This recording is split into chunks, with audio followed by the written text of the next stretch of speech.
Good morning, good afternoon, and good evening.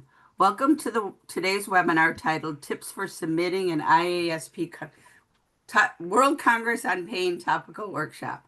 I'm Heather Hodge, IASP's Director of Education. We are grateful to everyone who can be here today and remind you that the webinar will be recorded and made available for viewing in IASP's Pain Education Resource Center.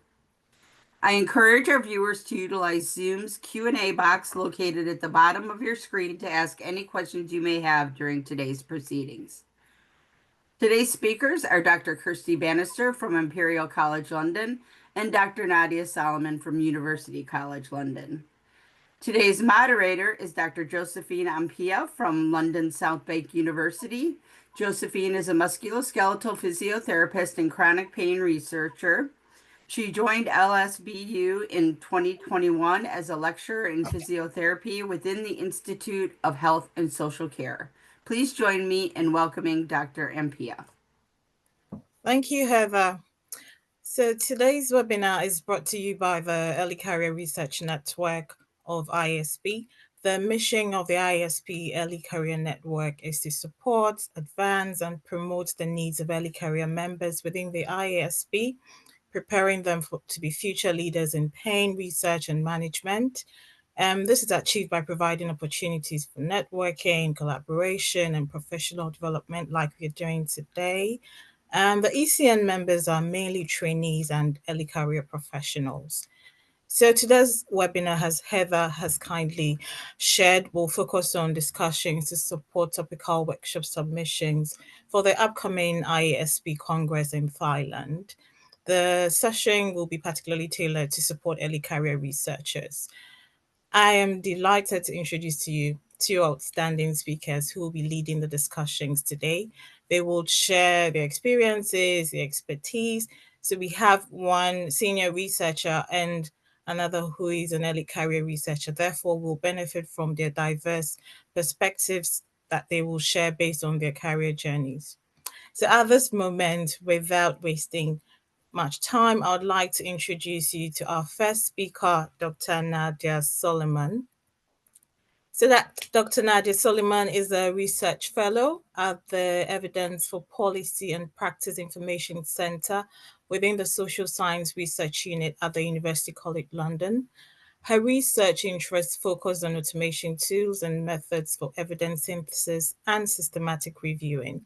She has a background in pharmacology and experience conducting systematic reviews and meta-analysis to narrow the translation gap between preclinical and clinical research of chronic pain. So Nadia, really nice to have you. Over to you. Thank you. It's good to be here today. I'm just going to share my screen.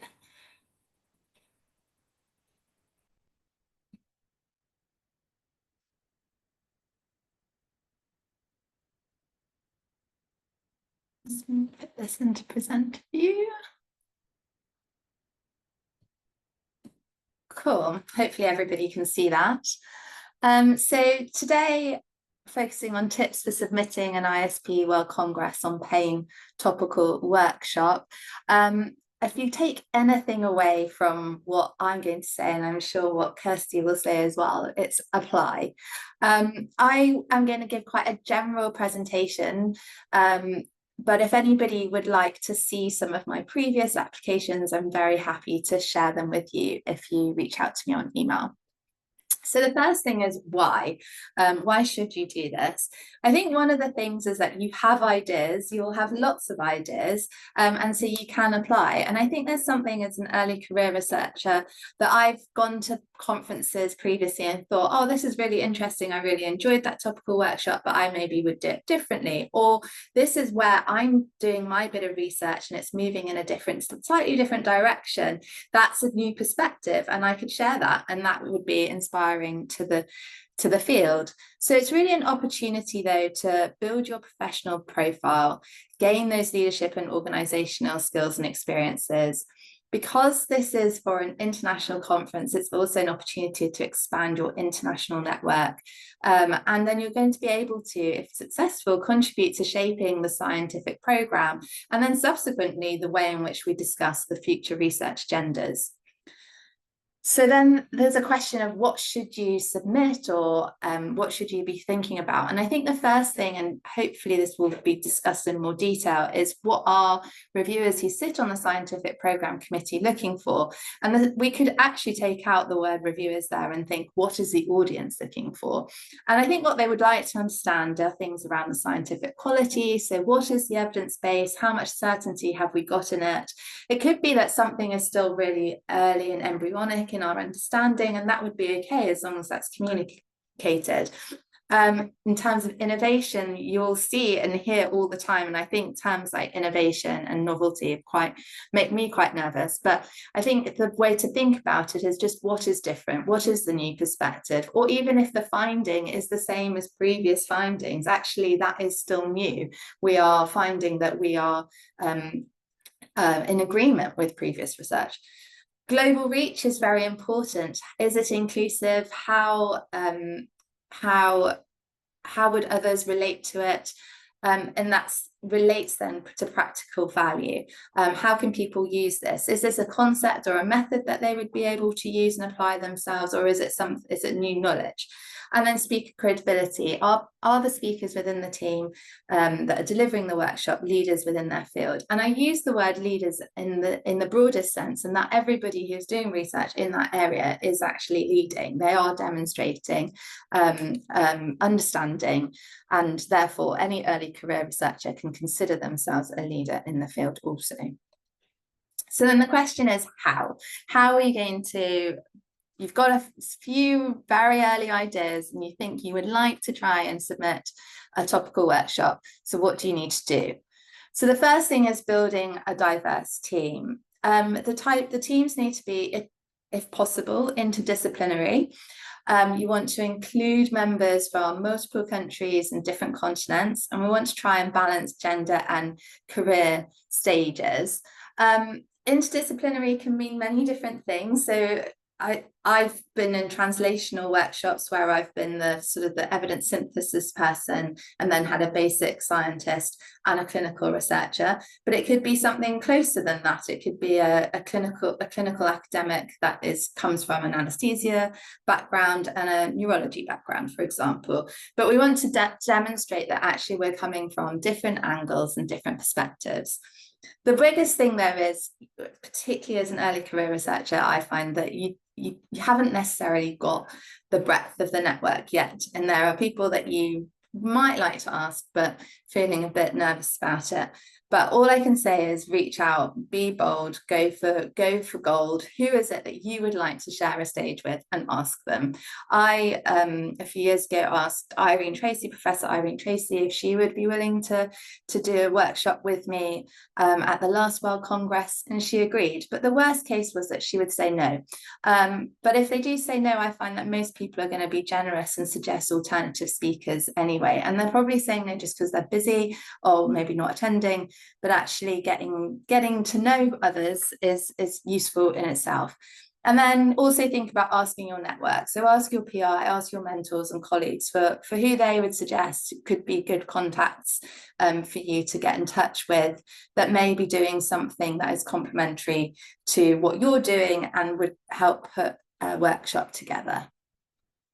So it goes without saying that prior planning prevents poor performance. So you really need to start early to build the team and develop the idea of the workshop proposal together. Be ready for the call when that lands in your inbox. And I know that we get quite a few emails from IASP, but I think in the next few days, maybe also, we really got to be focused, because I think that's when the call is going to come out for the World Congress. So you want to have ready your priority list of potential speakers that you would like to approach.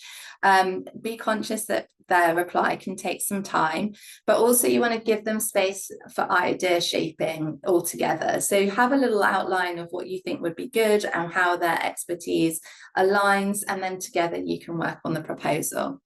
I think you need to prepare for the submission really early on as well. So have a look at the online form at the beginning, just so that you're really clear on exactly what is required, and you can collect all the speaker information well in advance of that.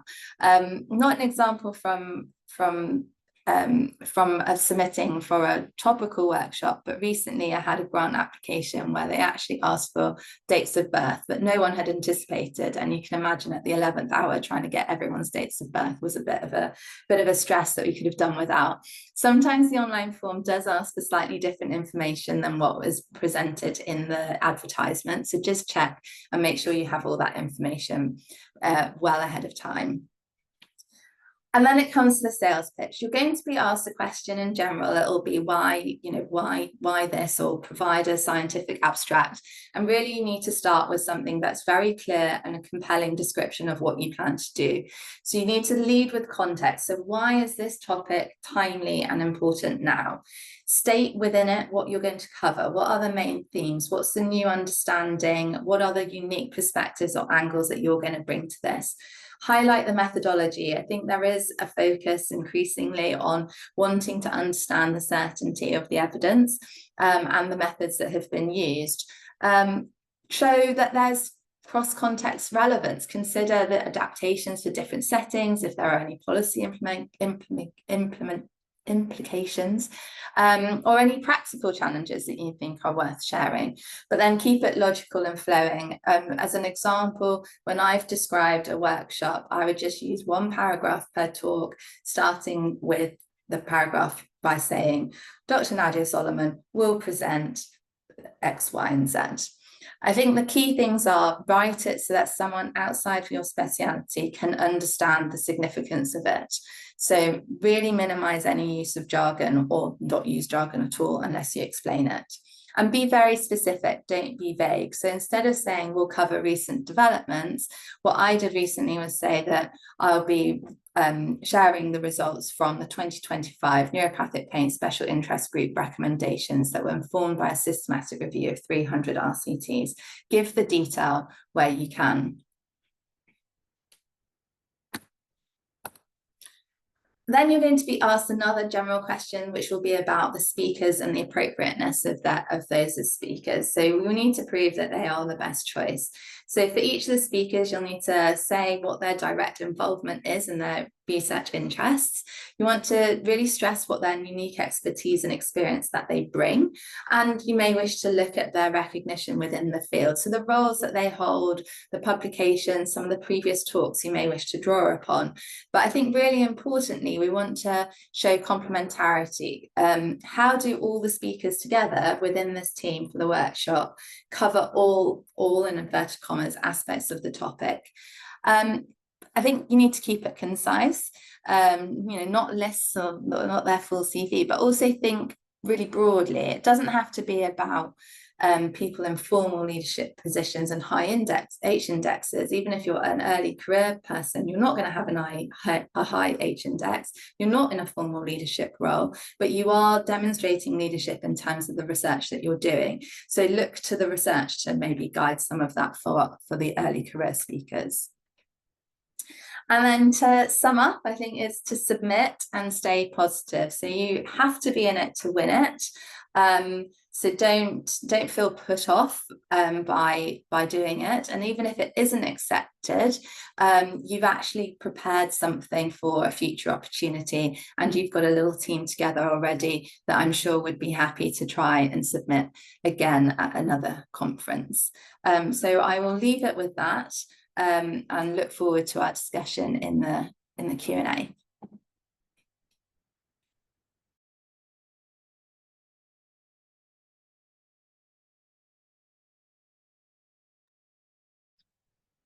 Thanks, Nadia.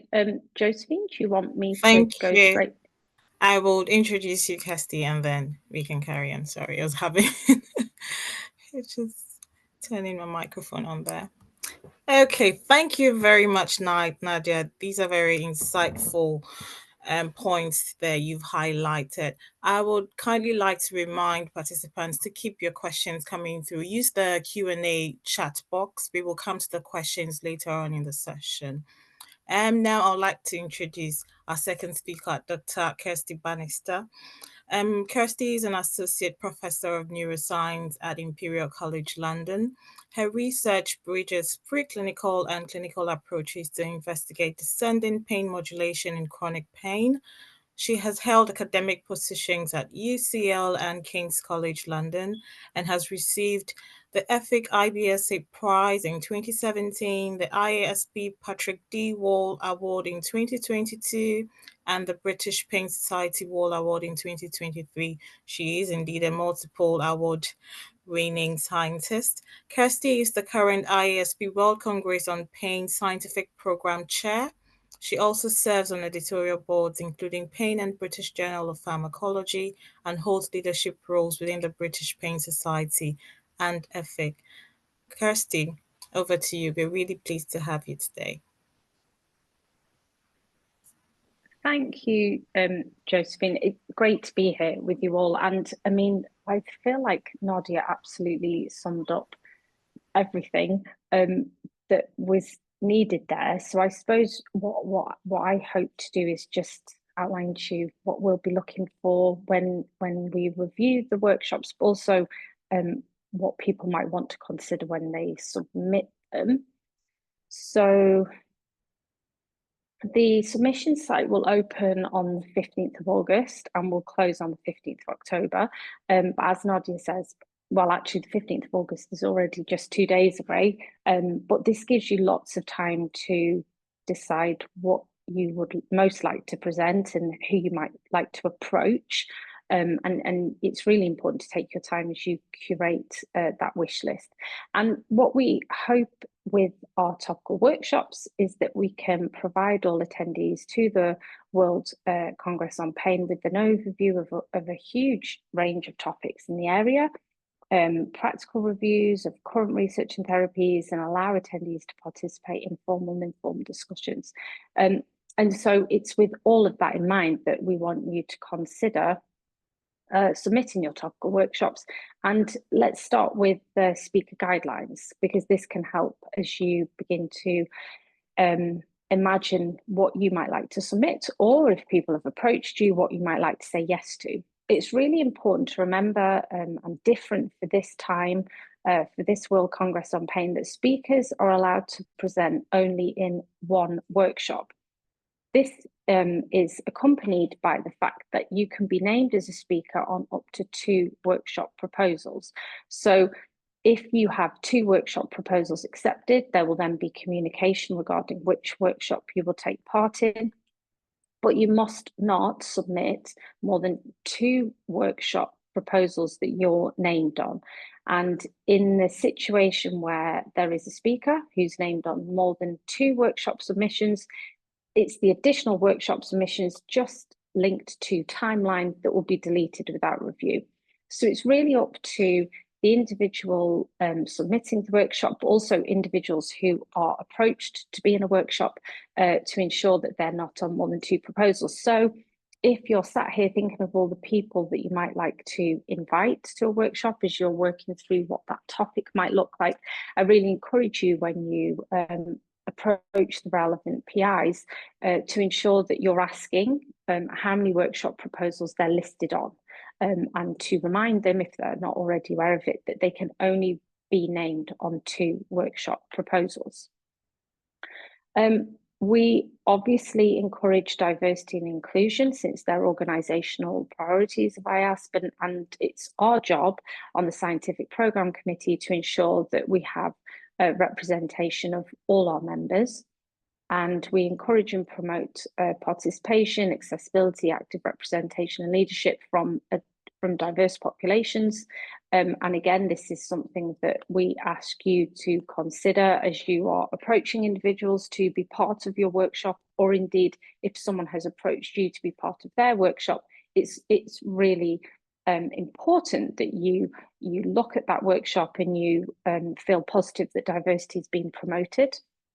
And of course, we in turn will promise to promote an environment that's supportive of all our diverse groups, ultimately in that interest of advancing science.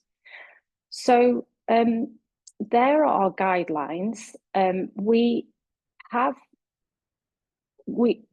it's really important to know, and this is really in line again with what Nadia was just saying, that we want workshop panels, we encourage workshop panels to demonstrate these priorities, including your age and career stage, when we're considering workshops at final selection panel. So this is why we need early career researchers to submit topical workshops. And you know, these diversity factors are priorities that we do consider. Having said that, we are putting science first for the Congress. And so this means that above and beyond all else, what we want to showcase is the best science that we can. So in the for the speaker guidelines, you'll land on the submission form page and you'll be asked to select a topic that's most appropriate for your workshop, and you'll have 4 topic options. These will be either basic science or experimental non-clinical human studies or clinical pain, or if you feel that your work absolutely does not fit into one of those 3 categories, you would choose miscellaneous, and you'd be able to, in the workshop description box, tell us the detail about what that topic of your workshop is. In each workshop, we absolutely recognise there'll be overlap in the topics presented. So what you have to do at this stage is choose the topic which represents the majority of your workshop materials. So I've done a few, many translational workshops. This could fall into the basic science category or the experimental non-clinical human studies category, but it's up to me to decide which workshop material dominates and therefore which topic I will choose. We also note that lived experience is welcome across all these topics. And this last bit is really important. We as an SPC will be ensuring that we have proportional representation of each topic according to our IASP membership. So if we have 30% of our IASP members who are basic scientists, we will expect to include 30% of basic science topical workshops in the programme. So that proportional representation is really important. And again, hopefully important for you to bear in mind as you're deliberating your workshop and what expertise of yours you're most interested in presenting. So the submission form, again, this is hopefully going to be useful for you as you begin to think about who you might approach and what topic of interest you have. You're going to have we'll ask you to provide a session title that can be 100 characters maximum. We'll ask you to choose one of those 4 topics and the workshop type. So this could be a traditional style workshop, or it could be a debate, for example. You'll have different categories to choose from there. We will ask for speaker information, including name, geographical location, institute, department might be on there. It's not so important. We need the institute and gender. And we'll ask for a description of the workshop, which you'll have 500 words maximum to use, and what challenge or advancement in the field does this workshop address, which you'll have 250 words to use. And I think for that description of the workshop, please bear in mind all of the pointers that Nadia just made in terms of how you're going to make your workshop the most compelling. We also will ask for equipment requests. Please note that at this stage, the only aspect that will lead to your workshop submission being voided is if you have people from the same institute. We are, of course, looking for geographical diversity. There are occasions in which a strong workshop could include 2 people from the US or 2 people from Denmark, but we absolutely don't accept workshops that have more than 1 person from the same institute. So with that in mind, in terms of what we're asking you to submit, I thought it would be really helpful for you to know how we're going to review the workshops. So I'm going to outline what will be on the review form for the Scientific Programme Committee when all of these workshops have been collated and we're giving them a score. So we're going to be asking the Scientific Programme Committee members to rate how important is it that this topic is presented at the WCP, and this will range from a score of 5 to 1. And we'll also be asking the SPC to rate the scientific quality of the workshop from high quality to low. There'll also be questions regarding, is the workshop relevant to pain? This won't be a composite mark. This is a simple yes, no. Are there ethical concerns with the workshop? Does the workshop have an obvious scientific flaw? And is your decision to accept or reject this workshop? There'll also be a free form comment box for those SPC members as they're reviewing to add text comments regarding the workshop that they are now scoring and reviewing. So that brings me to the end. I recognise there's a lot of information in there. I will, of course, pass the slides on so that anyone who wants to access any of the detail can. Thank you. Thank you very much, Kirsty. Thank you for that timely and insightful presentation there. So we have some questions. We'll go on to the Q&A session now. So I'll take some of the questions and come to you, Kirsty and Nadia, to get your thoughts on the questions. So the first question we have, how do I make my proposal stand out, looking at the fact that there might be different proposals with similar topics?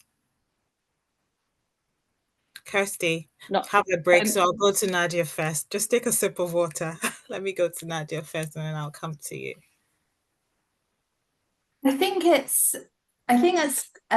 quite a difficult question to answer, and I'd probably just reframe it a little bit and maybe not be too worried about what other people are submitting and how you're competing with them, but just ask yourself, what would the best workshop be that I could contribute to?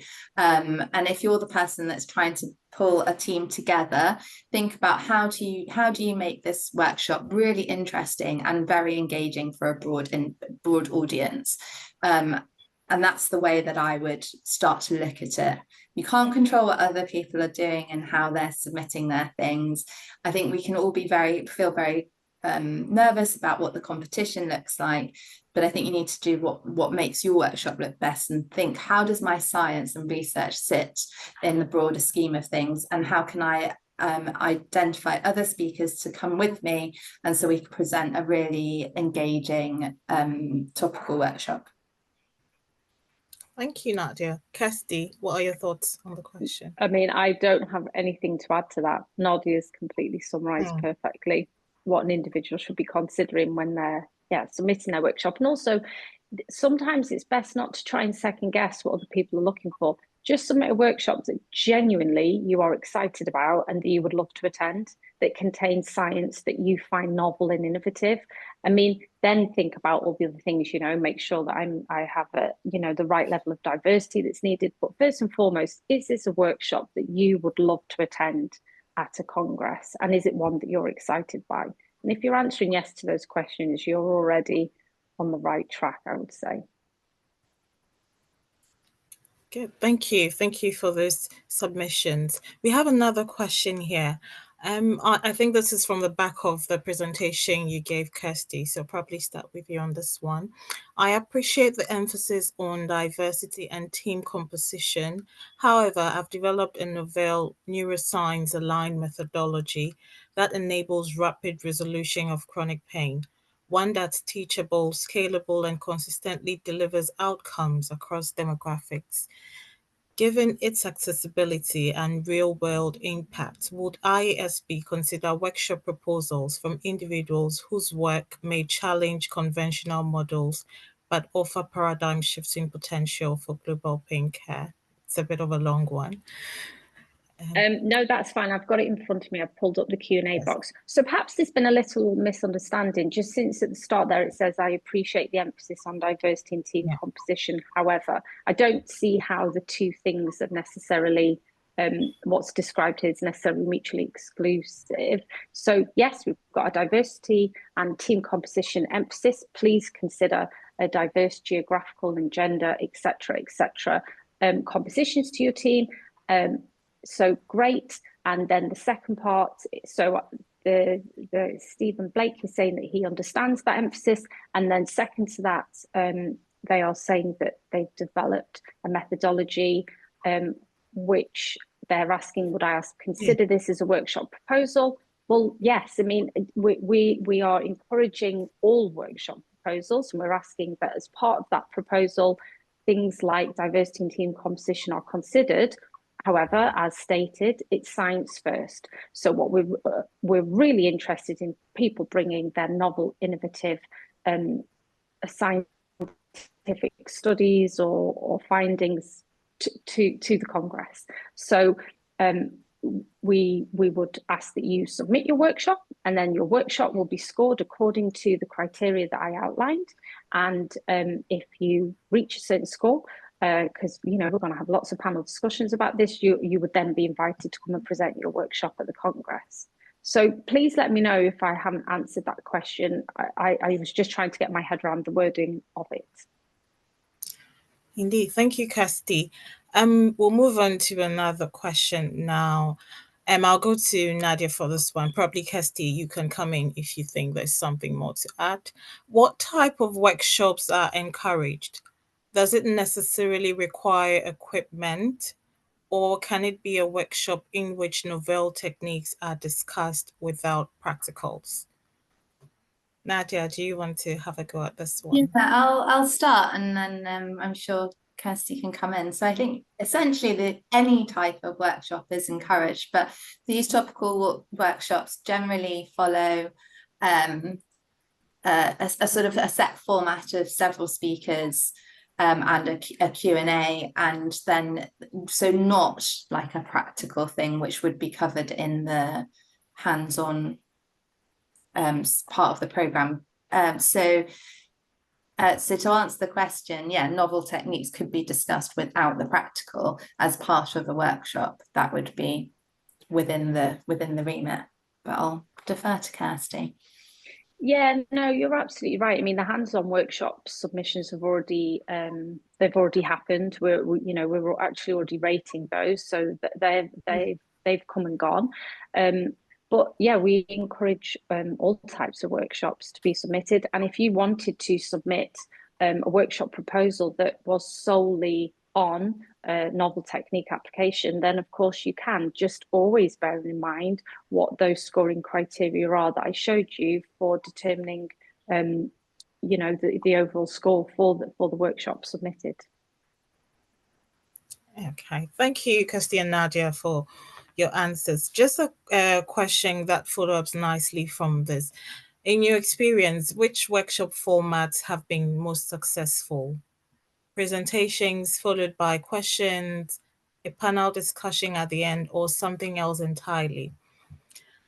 Kirsty, would you like to go first? I mean, I suppose in terms of, maybe I shouldn't say what's been most successful, but in terms of what's most common, it's undeniable that it's the 3-speaker format. Some people have a quick one question at the end of each speaker and then save a kind of panel discussion for the end. That very much depends on the coordinator's preference. People have seen and actually taken part in debates as a kind of format of a workshop.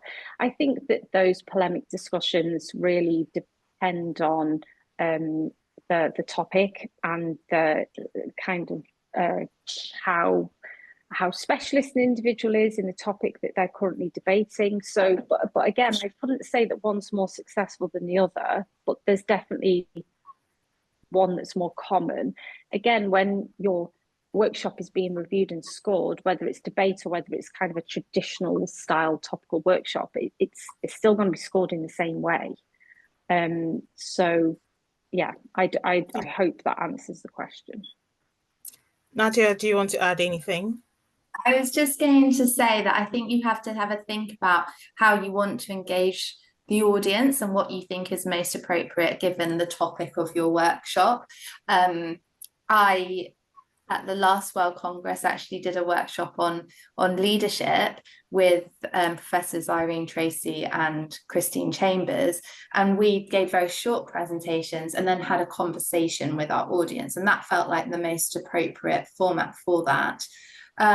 Whereas in my more scientific focused workshops, I have followed that more traditional format of three speakers and then a group Q&A, because part of the aim has been to, is to share that science and then ask and answer, detailed questions about it. And that's felt the most appropriate way of engaging the audience. But I think if I'm right, Kirsty, like there is flexibility in how you want to shape the workshop. Absolutely. And, we really encourage that flexibility. People like to do them in all kinds of different ways. And sometimes the audience really like the mix up, in terms of how they're delivered. So, yeah, if you're the individual coordinating and submitting the workshop, you have that freedom to decide how structurally it will look. Okay, fab. Thank you. And we've got another question. What kind of topics are preferred for clinicians, specifically pain physicians? What are your thoughts on that? Kirsty, I'll start with you on this one. There's no preference. There really isn't. We're not preferring psychology or physiotherapy. Like, we literally have no preference. We are just interested in good science and interesting science that's novel and innovative. We absolutely have no preference for how that would look. Thank you. Another question here says, do workshops have to be based on original research, or can they be on conceptual models?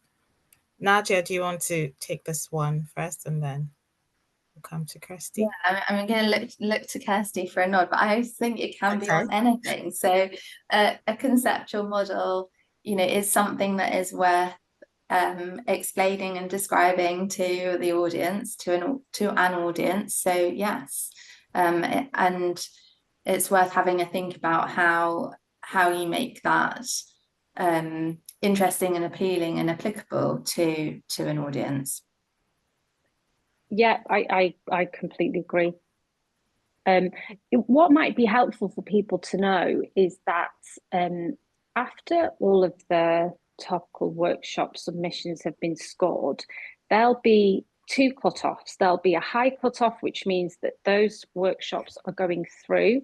They won't be discussed at SPC panel, and there'll be a low cutoff that means that those not scoring above a certain threshold are rejected, again, with no discussion at panel. And then sat in the middle, we're going to have a number of workshops where actually the score will now not matter. They've made it through to panel discussion.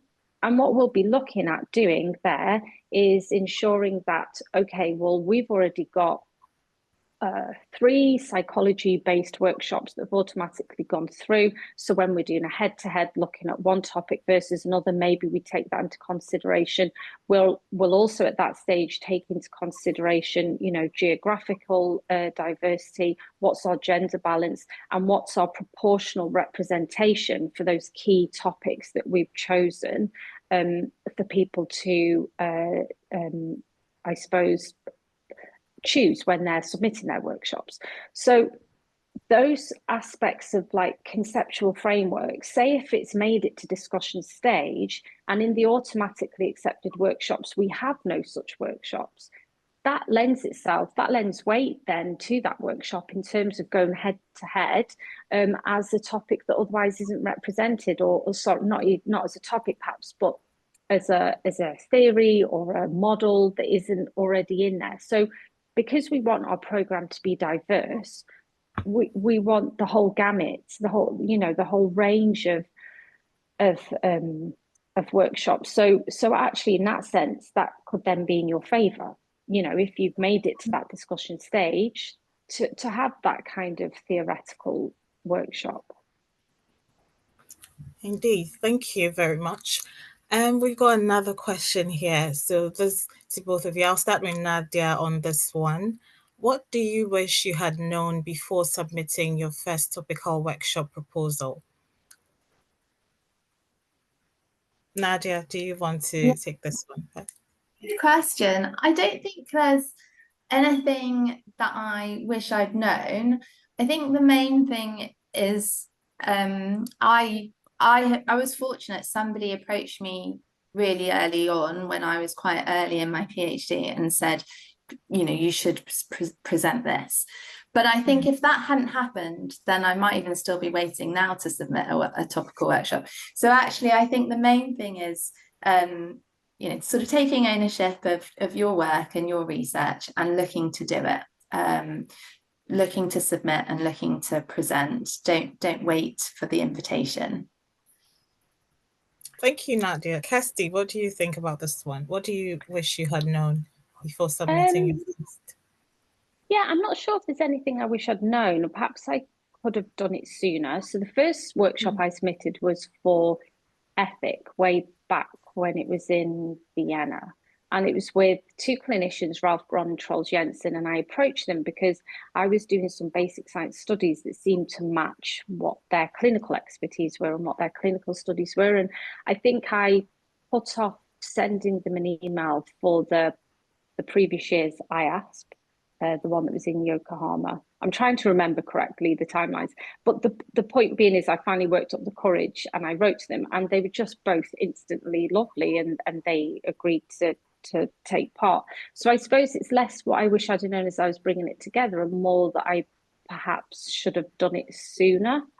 And because actually at that stage I did wonder whether you could even straddle the basic science and the clinical, but I took the plunge and did it anyway, because otherwise that would be something I wish I'd known, that you could have this real interdisciplinarity, which in the end is what I plumped for.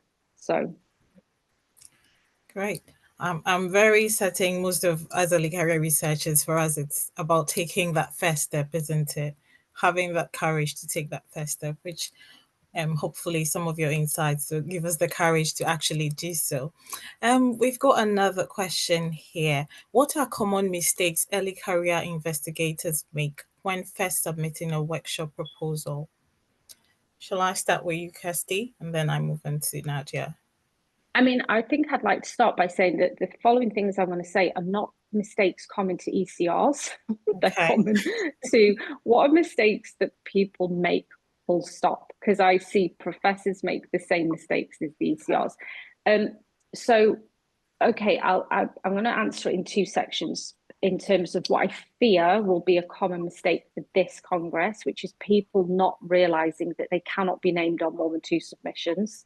That's one that I worry will happen because people won't read the guidelines properly. The next one is people listing individuals from the same institute. That again is an instant rejection of the workshop. We mustn't have. So that is a common mistake, and I'm sure it'll be one only for this Congress, but it's been one previously. We don't want speakers from the same institute.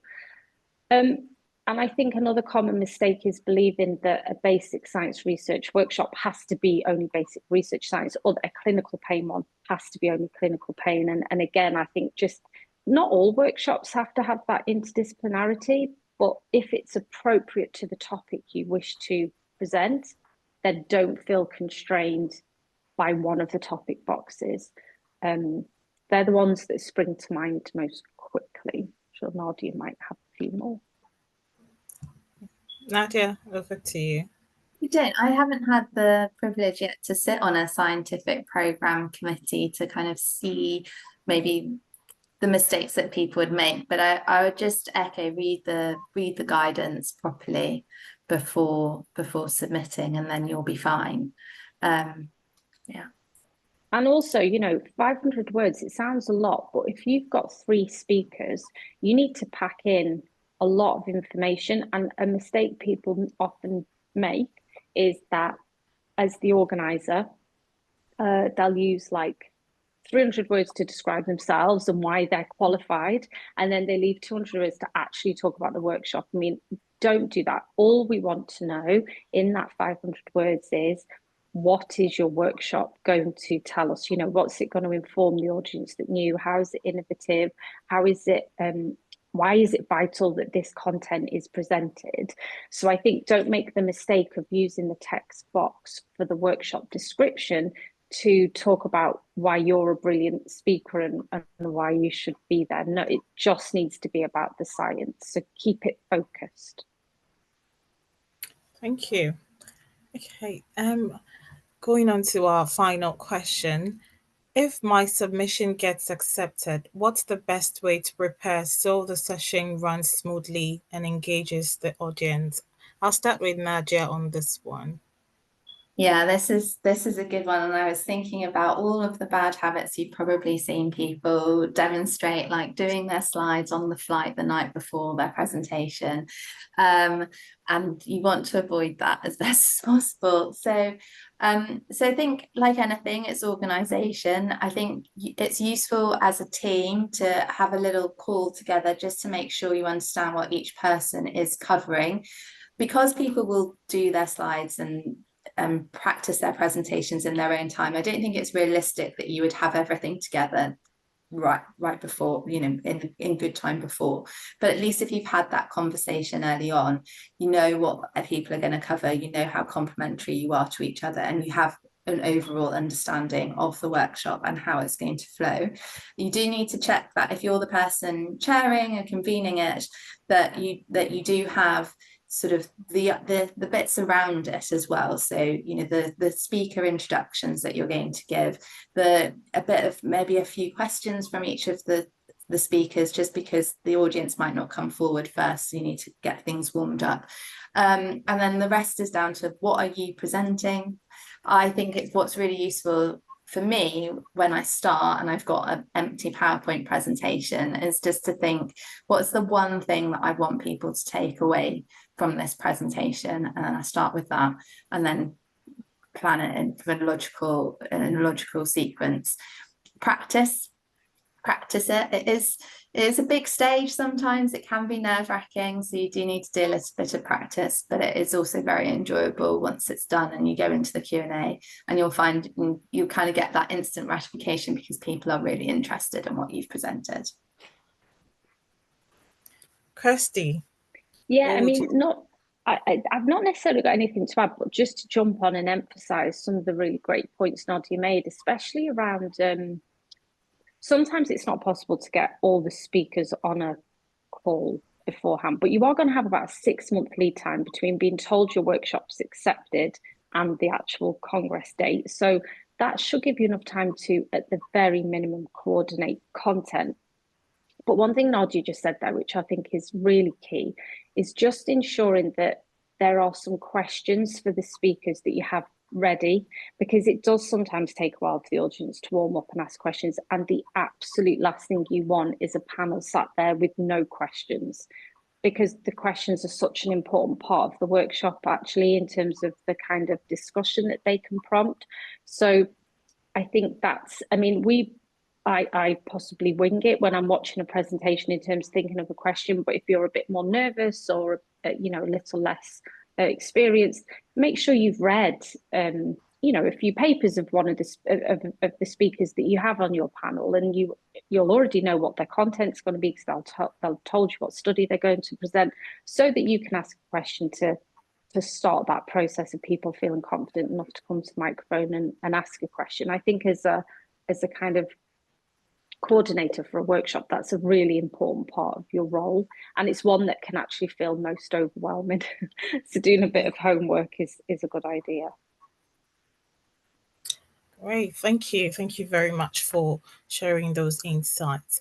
Now we'll come to you for your final comments. I will start with Nadia on this one. So just give us a summary of your top tips, kind of your take-home top tips for the audience. So Nadia, what would be a summary of your top tips? Yeah, I think apply. As an early career researcher, you are also leading within the field of research that you're doing. So apply, try to build a diverse team that complements the research that you're doing, and take the time over the application to do exactly the things that Kirsty has said that the scientific program committee are looking for. Describe your workshop well, so it's clear, concise, and compelling, and that'll be the best that you can do. You'll have put your best foot forward, and then it's good luck.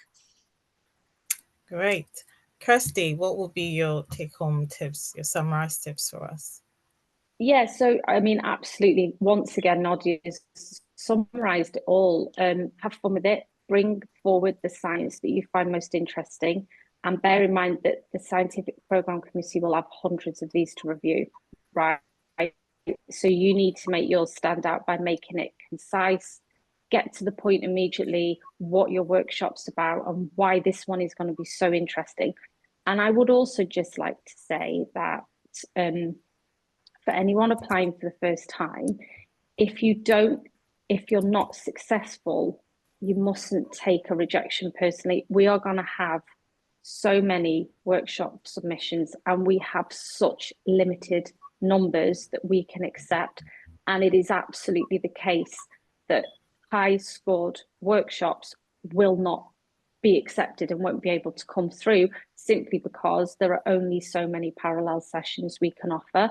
So if you are to receive a rejection, do not let it put you off applying to future conferences, especially not to the World Congress on Pain. I've had as many workshop rejections as I've had accepted. You've just got to keep going. It's a bit like with a grant rejection. You know, it doesn't mean that your idea wasn't great. It just means that on this occasion, there are only so many gaps that we can fill. So I want everyone to bear that in mind as they submit, that it will not be personal if a rejection comes. I'll be submitting 2 workshops. I don't doubt for a second that both could get rejected. Obviously, anyone on the SBC isn't involved in discussion of their workshops, and they're certainly not able to score their own workshops because it is, you know, there's just not enough spaces for everyone. So don't be put off by rejection. You must keep plugging away at different conferences, including the next IASP conference. Thank you. Thank you, Kirsty. Thank you, Nadia. Thank you both. You've been fabulous speakers today. Thank you for sharing such important insights and bringing some of these important discussions to the forefront today. I'm very certain we will find it useful as early career researchers. Thank you to the ECN Education Committee, and special mention to Adam and Rachel. Well done, and thank you for organizing. Thank you to Heather and the team for putting the webinar together. Any final words from you, Heather, before? I just wanted to say that you do not have to complete the topical workshop application in one setting. You can go back, you can take a look at it, gather your thoughts, go back in and finish it later. So I just wanted to just put that out there, that you do not have to finish that in one setting. You can go back in and edit it later. And I think that's it for me. Okay, so thank you, everyone. That brings us to the end of the webinar. Thanks you. Josephine.